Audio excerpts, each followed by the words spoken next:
Another thing that happened in 2008 was China opened up. And we had been working with P&G and launching Crest and Pampers and Always, it's called Whisper there, and a bunch of other products, Head and Shoulders.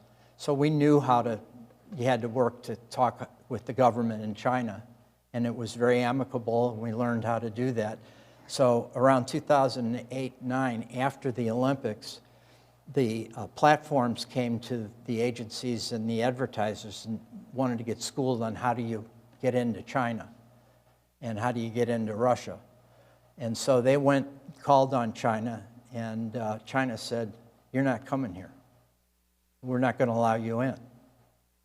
And you know why. And the reason is they didn't want a Voice of America talking to each of their consumers in their country, and you can understand why. And they didn't want to become beholden to us on technology. But our platforms and our country can sometimes be arrogant, and it hurts us when we are. And what we said was, well, we'll wait them out.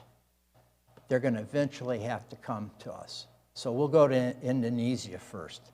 And Indonesia is the third largest Facebook country in the world today. And China said, well, we're going to have our own platforms. And they have their own platforms now, and those platforms are just as popular in their country as ours are here. But what we did that really doesn't make any sense anymore is we left our back door open. We left our platforms open to them. And most Americans don't know that. They think either they're using our platforms or that there's somebody's watching, but they're not. They can use their algorithms on your children, and they are, and they can use their algorithms on all of us to get us to be angry with each other and to polarize us. And when you talk to communication experts, they'll tell you it's a classic divide and conquer. It's not a conspiracy theory. Our platforms are wide open, friends.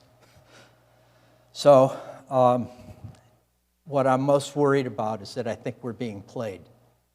I think we're being played. McLuhan said the content of a medium is like a juicy piece of meat carried by the burglar to distract the watchdog of your mind. And these hidden persuaders strategies is to polarize us against each other, and it's working. And if you go back to what we said about having popular consensus, when there's a lack of popular consensus, people are confused and can't make decisions. And if truth is a decision, then how do we decide?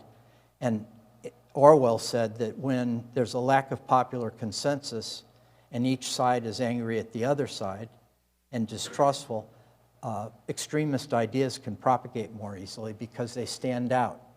And when people are confused and don't know what to do, you can either try and find your own road or follow somebody else.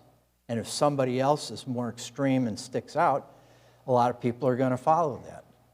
And this is what he meant with 1984. The teen internet addiction is a very real thing. Some psychologists have called it oppression designed as free